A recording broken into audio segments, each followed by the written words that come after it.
Hey guys, thousands of coaches worldwide can help you with your forehand and backhand and footwork and serves, but very few coaches can help you with your mental game. So today I'm here to give you a free video and just a little bit of advice on what you can do to begin building a mental management system and making progress this year. You see, most table tennis players agree that table tennis is about 50% physical and 50% mental. Yet unfortunately, they spend almost all the time on their physical game and very little time on their mental game. So first we need to start by making an assessment of your current mental state, your current mental strength. So before you finish watching this video, go to my website, samson.dubina.com, and right there on the homepage, on the left side of the homepage, is a 10-question quiz. So I want you to take the quiz, and I want you to evaluate first, how is your current mental state? Mental test. You're going to get a score that's somewhere between 0 to 100. If your score is 95 to 100, it's just not right. If your score is 81 to 94, okay, you probably have a world-class mind. This is like the strongest mental giants in the world are scoring that. If you score a 71 to an 80, hey, you're going in the right direction. If you score a 31 to a 70, you're pretty much at the average. 11 to 30, okay, you're gonna need some help. And if you're less than 10, you really need a lot of help. You need to watch this video every day for the next 365 days. So if you haven't taken the quiz yet, go ahead and head to my website, take that quiz. Also, there's a link down below in this video, so take that quiz and then continue watching this video for 10 tips on how you can improve your mental game this year. Okay, now that you've taken the mental quiz, we're gonna work through each of those 10 points. The first one was you are not swayed by your level of competition. So as you walk into the tournament, you see that you have a terrible draw playing against the worst matchups possible throughout every event. How do you respond? So the root of this problem is you must be in control of your own mental state and take responsibility. You see, regardless if you have a good draw or a bad draw, this shouldn't sway your mental game. Regardless if you're winning or losing, it shouldn't sway your mental game. Yeah, if you're losing tactically, you're gonna change some things. Maybe if you're winning, you're gonna try tactically to continue doing those things. But your overall mental state is not based on where you're at or who you're playing against. That's principle number one. Principle number two is honesty. When the opponent hits the edge ball and nobody saw it, the umpire didn't see it, the opponent didn't see it, but you saw it, are you gonna call that edge ball? Are you?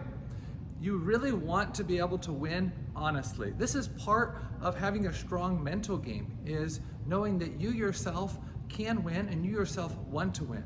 You don't want to win because the guy hit an edge ball but you chose not to call it. You want to win because of your performance. So this is principle number two, is honesty. Principle number three is that you want to have a clear understanding of what's going on. So as you continue the match, are you able to understand what is working against the opponent? So if you do have this kind of strong mental game, then give yourself a 10 if you can recall all the serves, all the receives, things that are working, things that are not working, and you trust your ability to make tactical adjustments as necessary. So how in the world do you even develop this? You develop it by taking your time, by learning to take your time. You develop it by, even during a lesson or even during a group class or a practice match or a league match, disciplining yourself to think through it, trying your best to recall which serves were working and which serves weren't working, which receives were working and which receives weren't working. It's easy just to go through the motions and play a match and hope that you win, but to actually take your time and discipline yourself to be able to remember these things, this is an important part of having a strong mental game. Principle number four is about you. You take responsibility. When you miss a shot, we don't look around blaming other people. You take responsibility. This is one of the biggest, really big mental keys, is every time you miss a shot, ask yourself why I missed this shot, come up with a solution, and be mature about it. It's easy to blame something else, whether it be the playing conditions or the ball that you're using, or the fact that your opponent is weird, or the fact that he's taking too much time between points, or the fact that they made you wait for 20 minutes before your match. There's tons of reasons, tons of excuses out there why you could say, well, I missed because of this or that. but you need to get to the heart of the problem and you need to find out exactly why you missed. So the first thing, understanding why you missed, is to understand that you yourself were the one that missed it. If you start with that starting point, now you have the clear mind. Now you have the mind to keep digging deeper to really find out what's really going on wrong here and how can I fix the problem. Hey, I think that deserves a subscribe. What do you think? If you're watching this video on YouTube, make sure you hit the subscribe button down below and turn on the bell for more notifications. Next point. Principle number 5 is, how do you react when you miss a shot? What's your initial reaction? Do you freak out? Are you impartial? Are you telling yourself what you could have done or what you did do? What's your reaction? The mature mindset allows you to be able to step back, analyze what really went on. Did I go for the right shot? Did I not go for the right shot? And what am I going to do the next time I'm in that kind of scenario? So this is one of the biggest principles, is being able to take a mature approach, especially when you miss a shot, to be able to come back stronger on the next point. And this starts in practice. If you develop this in practice and you're disciplined with reacting in the right way, when you get into a tournament, then you just remind yourself to do as you've been training all along. Number 6, time between points. Do you have control over varying the amount of time between points? See, if you're winning, sure, go ahead and play fast, that's good. It's good to play fast before your opponent can really think and analyze the situation. But if you've lost 2, 3, 4, 5 points in a row, then why we keep running back to the table to start? So time between points, if you can learn to take a mature approach and vary it, this is really important. Also, being able to take like the full 15, 20 seconds for a towel-off break, taking the full 60 seconds between games to talk to your coach and analyze the situation. This is important. Why do people not do this in tournaments? It's because they don't do it in practice. So very seldom do I see people taking their time out during a league match or taking a towel-off break during a training session. So this is really important to develop in practice matches, and at league matches, and then carry this over to tournaments. There's many times in tournaments that you think, oh, I can't figure out the situation. Well, it's because you're only taking 4 or 5 seconds between points. You give yourself a little bit more time, then you can evaluate the situation. Imagine if I gave you 5 seconds to solve this math problem.